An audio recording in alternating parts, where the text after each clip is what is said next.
Ibig sabihin, initial, magkano yung kinita mo doon? Sa unang-una pa lang, sir, bali, kumita kagad kami doon, sir. 300 lang puhunan namin. Kumita kami ng 900. Actually, sir, high school graduate lang ako. Okay. Nung pinipilit kong mag-college noon, hindi kinaya. Nag-working student ako sa Jollibee. Napakamahal ng pamasahe. Pero sa pagiging high school graduate ko po, marami naman tayong nalalaman. Di naman tayo na dadaon sa iba. Kaya sabi ko sa sarili ko, kaya kong magsumikap kahit di ako ganong tapos. Pero kailangan lang natin maging mabuting tao. Ang isa sa mga dahilan kaya nagpipet yung mga kababayan natin ng ganito, dahil sa tuwa na binibigay, plus yung relaxation, guys. Ganun, kaganda. Tapos gumawa na rin ako ng mga rabbit cage. Kumbaga, sir, in-improve ko din yung negosyo ko kung paano mas madagdagan yung kita. Correct. Magkano inaabot? Yung mga generation nun, yung mga sinabi ko sa yung mga line, umaabot ng 25K ang isa. Minsan, sir, nag-gross kami ng mga 200K. Sa isang buwan? Yung pinakamalakas yun. Pinakamababa? Pinakamababa, nasa 15 to 20. Fix namin, nasa 70 to 100 yun. Kada buwan. Dahil ang dami nito eh. 70 to 100 Oo, K fix namin yun. per month. Yung ibig sabihin ng fix Regular. Regular na naglalaro-laro. Naging basihan ko yung yung hirap ng buhay para subukan tong negosyo na to. Eto, sir, hindi ako magmamayabang sa iba kasi malalaman din ng Pilipinas to eh. Baka naman kasi mamaya sabihin ko na ganito, sabihin mayabang ako. Pero ito yung totoo, lalabas ko talaga. Sa rabbit talaga, walang-wala kami noon. Sa rabbit, yung rabbit ang nagbigay buhay sa amin. What's up, ka-video? Art Sinubago here and welcome to another episode of the Video Stories.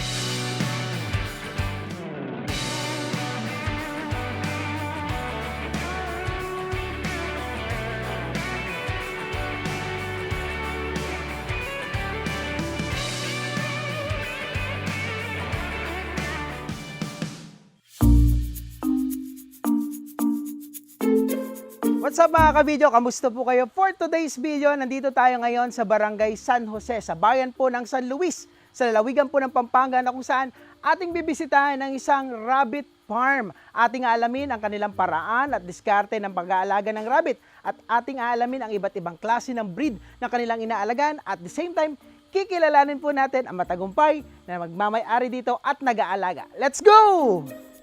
Hello, sir! Good morning!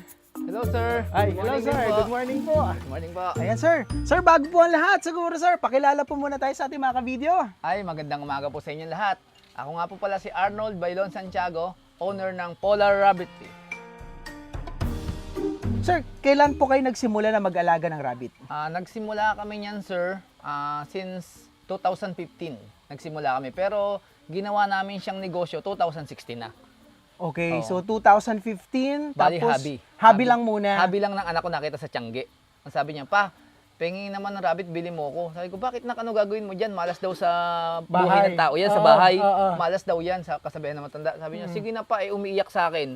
Sabi ko, binili ko na rin. Okay. And then, magaling siyang mag-alaga, napalaki niya. And one time, pares kasi yon nagkastahan ng anak. Okay. Ang anak agad siya ng 6. Ang sabi ko sa kanya, bebenta ba natin o aalagaan? Paalagaan, sabi niya sa akin. Okay. Ngayon, may dumating na naghahanap ng rabbit. Binigyan kami ng offer na maganda na presyo. Kasi nabili namin 300 lang nun pair, yung pang-karne yun, meat type. Okay. Binibili sa amin ng 400 pair. At kita na kagad. 6 ang anak. Sabi Okay. ko, benta na natin, anak ulit yan eh. Benta namin ngayon. Okay, so ibig sabihin initial, magkano yung kinita mo doon? Sa unang-una pa lang, sir, kasi nanganak siya ng 6, nabenta namin halos ng 400 ang per 1-2. Bali, kumita kagad kami doon, sir. 300 lang puhunan namin. Kumita kami ng 900. Galing. Ganun lang. Kung pagkain naman, sir, Oo. napakahina lang nila kumain eh.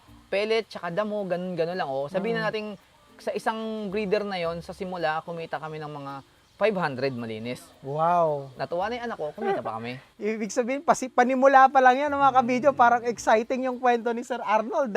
Dahil bumili lang sila para sa alagain Para sa ng kanilang anak. Pero, paano yan? Parang, yun na ba yung nagbigay sa inyo na desisyon para gawing negosyo? Oo, sir. Kasi nag-isip kami mag-asawa noon. Ano po kasi, ang dami naming sinubukan ng negosyo. Ako po kasi laki sa bukid, laki sa hirap talaga.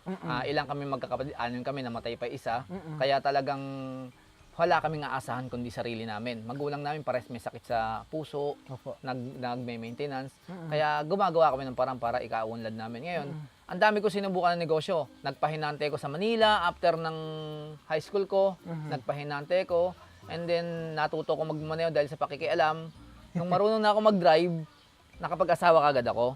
Uy, Oo. maganda pala yun sa mga gusto mag-asawa. Dapat matuto mag-drive muna. Oh, parang ano din sir Parang sinabi ko sa sarili ko, kaya ko nang bumuhay ng pamilya kasi driver, laging may trabaho yan. Correct, Basta't marunong ka lang sa mga daan, marunong kang makipagkapwa-tao, lagi kang may trabaho. Tsaka dagdag natin, basta driver. Seat lover. Ayun! And one time, nasa Maynila ako, habang nagtatrabaho tayo sir, tamang andyan yung sweldo. Correct. Pero pagka dumating na yung sweldo sa'yo, parang naglalaho yan eh. Minsan pati ATM namin nasasanla eh. Usong-uso noon sa trabaho, sanla ATM. Lumilipad ba, sir? Lumilipad eh. Pag nahawakan na, tapos panay CA na. Okay. And then one time sabi ko, halos ilang taon na ako dito, hindi ako nakakaipon. Uwi ako ng probinsya. Bumalik ka ng Pampanga. Bumuwi ako ng Pampanga. Ngayon, pagbalik ko ng Pampanga, ano kaya ako magandang business? Una, naggulay ako. Anong klaseng gulay? Ampalaya, sitaw, lahat ng dibalag, okra, yung mga Kayo nagtatanim? talong. Ako nagtatanim mismo. Tapos binibenta. Oo, umuupa ako ng mga lupa sa amin kasi dito sa amin, kung ilan yung inaaning kaban, kung tatamnan mo ng gulay, yun lang din ang isusuli mo sa kanila. Eh, mas malaki ang kita ng gulayan. Yun lang, pagod na pagod ka talaga. Okay. Yun, sa una, kumikita ako, sir. Nung mga pangalawang salang na, nadadali na ng bagyo. Kung hindi naman babagyo, biglang bababa ang presyo. Parang, sabi ko, ganun din. Naglalaro yung presyo. Naglalaro. Hanap na naman ako ng ibang negosyo. Nagbaboy naman ako, sir. Okay. Nagbaboy ako. Pagsalang ko ng una, okay na naman siya. Nung pangalawa, naiisip. Ubus lahat. Totally ubus. Sabi ko, Lord, ano ba ang magandang negosyo para sa akin? Sabi ko sa sarili ko. Tapos, nung one time, namamalingke nga kami ni Mrs. Tapos, napadaan kami sa Tiangge. Doon nakakita yung anak ko ng rabbit nag-iiyak. Yung kinukwento ko ni yun. Okay. Tapos ang sabi ng mga ng kapitbahay ko, yung mga kakilala ko, may dadala akong rabbit. Sabi niya, ano yan, naalagaan mo? Oo, gagawin kong negosyo, niloloko ko lang sila. Okay. Sabi niya, nagtatawanan silang ganun. Sabi niya, naku, yung kapatid ko na yan, o yung kaibigan ko na yan. Sabi sa akin, bukas kukuha ng langaw yan, tatalian, gagawing negosyo niya. Dahil kung ano daw pinapasok ko, mintis lagi. Mintis lagi. Kung anong negosyo pinapasok ko, mintis lagi. Katwiran ko naman, bibigyan din ako ni Lord na tamang negosyo para sa akin. Saka tamang pagkakataon, Oo, tamang tamang panahon. pagkakataon, oo. So, ibig sabihin, sir, no, parang nagsimula itong polar rabbitry mo sa 300 pesos na binili ng anak mo. So, with that, yung napagbentahan nyo, nakumita kayo na parang 500 to 900 pesos. Ano yun, sir? Binili mo ba ulit or paano? O naghintay kayong manganak ulit? Yun, tama, sir. Yung 500 na yun, sir, sa anak ko yun eh. Binigay ko para sa kanya. Eh, di ba, naiwan naman yung breeder sa akin ng anak ulit. Okay. Yung pagkaanak noon, lahat ng babae, kinip ko. Okay. Yung lalaki, binenta ko ulit. Pang suporta sa kanya, pang makain, pang ganun. Correct. Oh, yung nanganak siya noon, 9 pieces, 2 lang yung lalaki. Talaga? 7 yung babae. Eh, yung mga niya, pangkarne kasi, sir, napakaraming mga anak niyan. Nag-a-average siya ng halos 10 to 12, ganun. Minsan naman, pag mahina ang anak, 4 to 5. Pero pag maganda yung pagpapalahi mo, nag-a-average talaga ng 10 to 12 yan. Eh, nanganak ng... Sa isang anakan po yun? Oh, sa isang anakan. Every kailan ba nanganganak ang rabbit? Sir, siguro sa 1 year, mapapaanak natin ng 5 times sa 1 year. Minsan nagsi-6 times pa. Ano ba, 2 months lang ba nagbubuntis ang mga rabbit? Ganito yan, sir eh. Pagka ang rabbit, simula ng pagkapanganak, pagdating ng 5 to 6 months, nabubuntis na yan.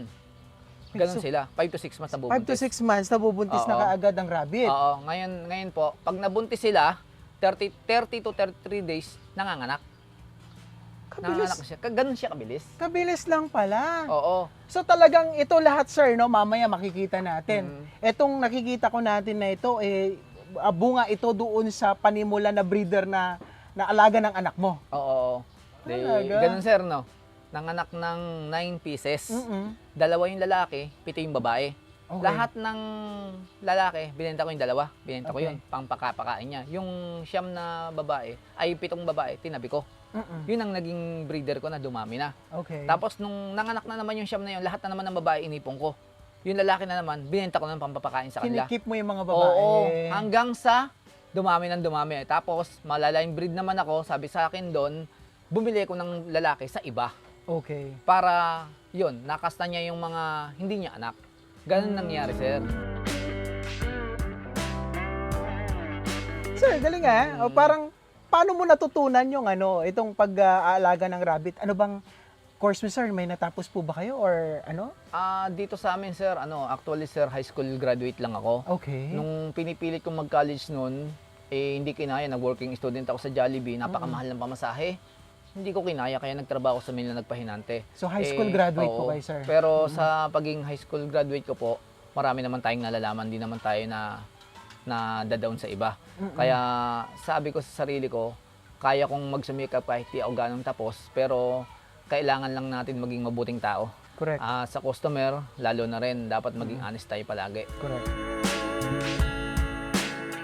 Kaya yun po, naging basihan ko yung hirap ng buhay para subukan tong negosyo na to. Ayun po. Tapos sa knowledge naman po, meron akong pinsan na umaalalay sa akin noon. Kasi nakita nga niya, napaparami ko na yung rabbit. Sabi niya, insan, tama, napaparami mo yung rabbit, pero konti pa kaalaman mo. Yun po ang veterano sa pag-rabbit, si John Santiago. Yung pinsan mo yun, siya yung nag-guide sa'yo? Siya yung nag-guide sa akin. Hanggang natutunan mo na? Hanggang natutunan ko. So tapos, kung 2015, sir, ngayon 2026 na, puro parang 10 to 11 years 10 to ka 11 na. years, opo. Na nasa rabbit industry. Oh, pero yung 2016 talaga ako nag-focus. Yung Okay. 2015, sir, parang panimula lang yun eh. Sa 2016 po, nag-focus ako. And then, nung na-lockdown, sir, napakaraming tao dito, sir. Okay. Halos araw-araw may bumibisit, nagugulat ako, bukid to, sumusulpot-sulpot yung tao. Kasi nabalita ko may rabbit ako, di ba, nung lockdown, sir? Oo, Wala nang maisipan ng tao. Walang magawa yung Walang mga magawa yung tao. tao eh. Doon talaga, sir, nung lockdown, doon kami nag-boom ng todo. Gumanda market nun bigla. Yung mga Ayos. pangkarne, pang-pet. Mm-mm. Dating nabibili lang sa amin ng pet shop ng 100 isa. Mm-mm. Tapos nung nag-lockdown, nag-300 ang isa. Yes. Ganon. Kaganda. Tapos gumawa na rin ako ng mga rabbit cage. Kumbaga, sir, in-improve ko din yung negosyo ko kung paano mas madagdagan yung kita. Correct. Hindi pa ako nag-focus sa rabbit lang. Mm-mm. Naghanap ako ng ibang solusyon para kumita. Yun, gumawa ako ng mga rabbit cage. Nagbenta din kami sa group, sa online. Tapos dinideliver namin, natid namin. Hanggang sa, yun po, napalago ko talaga sila.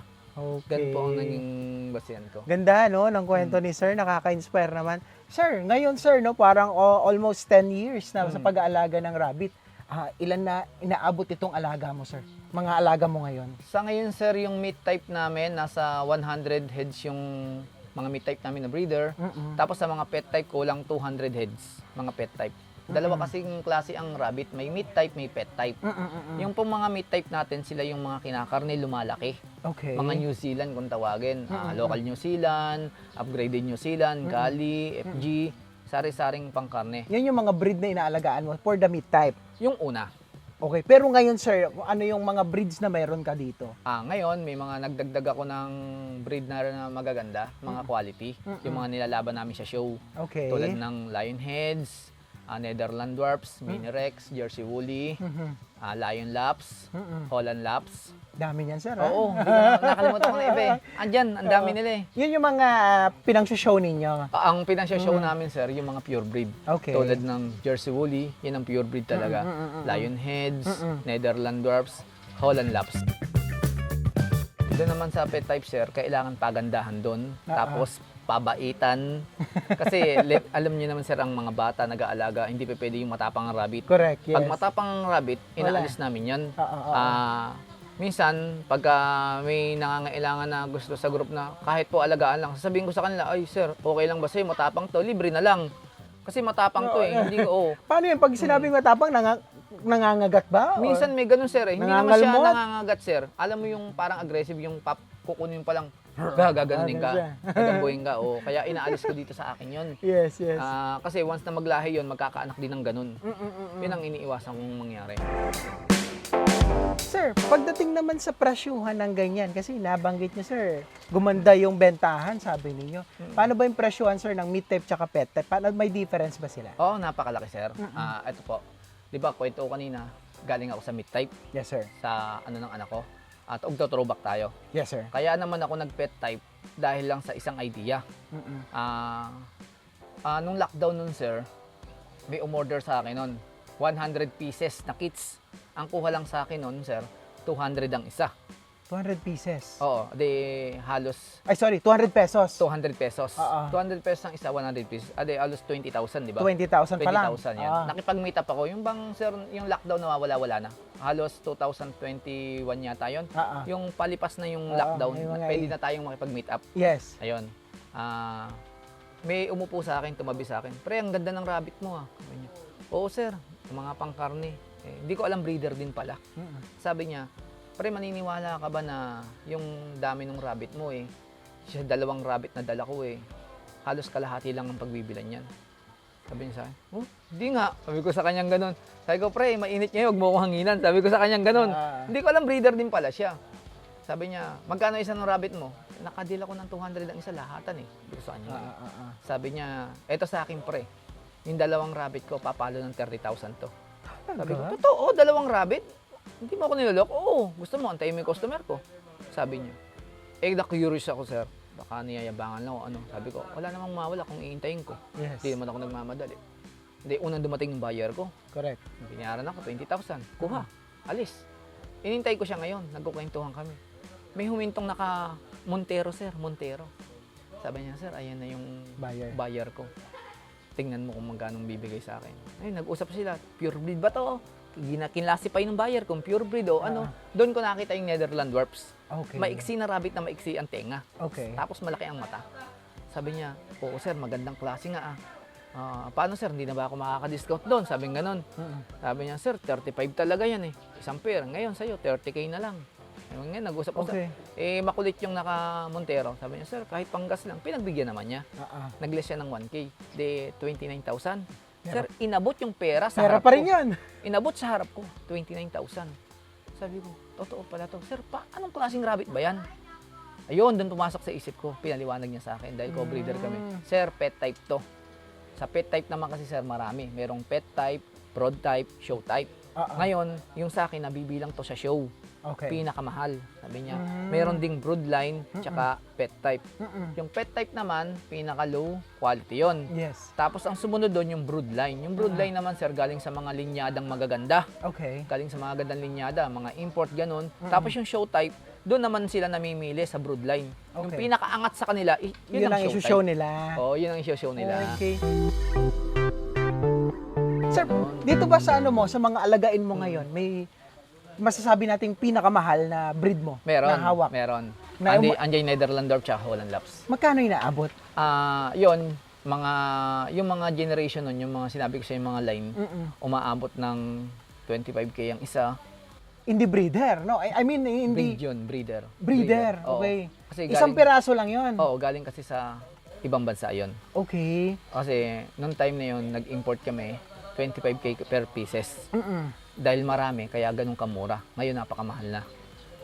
Kumuha ako ng ilang piraso noon, tapos yung ibang kaibigan ko, tinamad mag-alaga sa akin, din binenta. Mm-mm. Pero bago yun, sir, yun nga, yung babalik ko yung kwento ko, umuwi ako ngayon sa bahay. Nagsasabi ko kay misis na gagamitin namin, naiipon namin para bumili ng ganung kamahal. Pinaliwanag ko lahat sa kanya. Okay. Ayaw niya, nagagalit siya. Sabi niya, bibili ka ng ganyan, di baboy na lang. Baboy na lang ang bilhin mo. Gusto mo maiisip na naman, sabi ko sa kanya. Nagtatalo kaming dalawa. Sabi niya, bibili ko ng rabbit, 15 lang isa. Wag na lang, sabi ng misis ko. Ay ko, magtiwala ka sa akin. Kung may tiwala ka sa akin, pakiinggan mo ko. Hanggang sa huli, sabi niya, bahala ka. Pagka namatay ang rabbit mo, yan ang kainin mo. Sabi ng ganun ni misis. Alam mo naman, babae, di ba? Babae. May kontra pala, May no? kontra, may kontra. Ngayon, yun nga, nag-ipon ako, bumili ko. 3 kagad ang binili ko, sir. Okay. Magkano pinuna mo doon? 45? Hindi, sir, nakuha ko ng 20K ang isa nun 60? Ibang breed naman yun Holland Loop yung una kong inuha, hindi yung Netherland Dwarf, Holland Loop. Kasi mas mabenta sa market yung Holland Loop nun. Okay. 20K ang isa din, naging 60. Andyan yung mga tatay ko, kapatid ko. Hindi, binayaran ko. Iiling-iling sila. Kamahal ng rabbit, 60,000 tatlo. Talagang yung kapatid ko, ganyan-ganyan. O talagang yung anak ko, sabi na magulang. Ano yan? Parang trio. Parang yan yung mga trio, breeder mo. Trio. Isang Lalaki. tapos dalawang babae. Mm. Sabi niya, kamahal naman ng rabbit na yan, ba't binili niya ng ganun? Ngingiti-ngiti lang ako. Hindi nila alam na may pumapasok na sa idea kaya ginawa ko yun. Yes. Kaya lang, sir, yung pagsimula sa ganung kalaking kapital, andyan yung kaba mo. Medyo mabigat eh. Mabigat. Alam mo yun, sir, hindi ako makatulog. Chine-check ko, okay pa ba siya sa umaga, ganyan-ganyan. Lagi ako nag-check kasi first time ko eh. Yes. Nung nanganak na, ito na. Tuwan-tuwa ka na? Tuwan-tuwa na ako.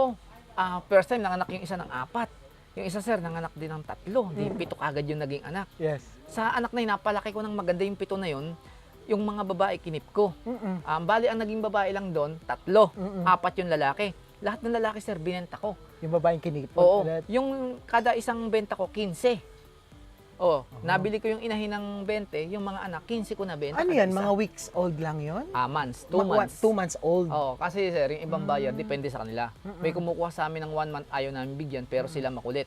Ang ginagawa namin, pag kumuha ng 1 month pataas, ginaguide na lang namin. Yes, Kung oo. anong, kasi nakakaawa naman kung magkasakit, mamatay bigla, kawawa sila. Yes, sir. Pero kami talaga, nagbebenta kami, 6 weeks pataas. Okay. Sir, ang presyuhan, sir, nakadepende sa edad.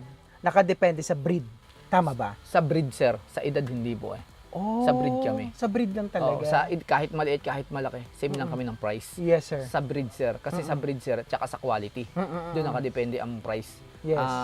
Yun po, kaya doon kami nagsimula sa ganun. Hanggang sa napalago ko yun, tapos bumili na rin ako ng ibang breed, pinalawak ko rin sila. Okay. Hanggang sa nakilala na rin kami. Doon nagsimula yun, sir. Sir, ito bago natin puntahan yung mga alaga mo, sir, gusto ko lang tanungin. Kamusta naman, sir, ang naitulong nito sa kabuhayan po ninyo, yung pagbabago ng buhay nyo sa pag-aalaga nyo ng rabbit at pagninegosyo ng rabbit? Eto sir, hindi ako magmamayabang sa iba kasi malalaman din ng Pilipinas to eh. Baka naman kasi mamaya sabihin ko na ganito, sabihin mayabang ako. Pero ito yung totoo, lalabas ko talaga. Sa rabbit talaga, walang-wala kami noon. Sa rabbit, yung rabbit ang nagbigay buhay sa amin. Sabi nilang malas-malas, siya ang nagbigay buhay sa amin. Kasi Bigyan ng tinutukan swerte. namin. Oo. Ngayon sir, yung rabbit ko napaluwang ko ng maayos. Yung pangangailangan sa pang-araw-araw na puprovide namin.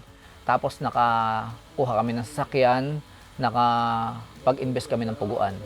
Yung puguan namin ang main source ng mas malaking income ngayon.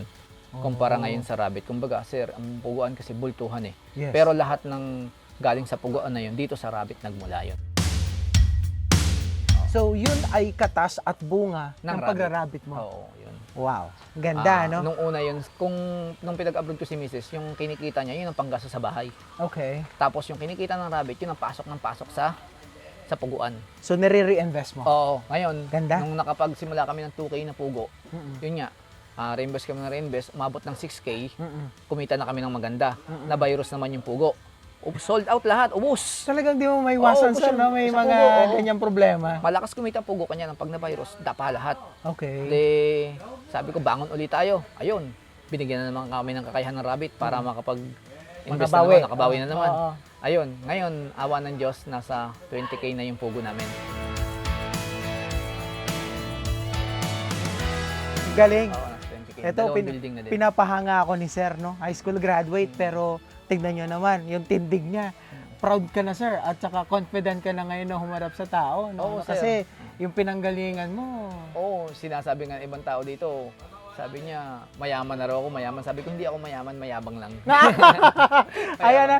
Gayon naman ang mga kabidyo, ayan, gusto ko makita yung mga meat type at saka pet type na inaalagaan ni Sir Arnold dito sa kanilang farm at alamin pa natin kung ano yung mga paraan at diskarte sa kanyang pag-aalaga. So ngayon, samahan nyo kami. Let's go!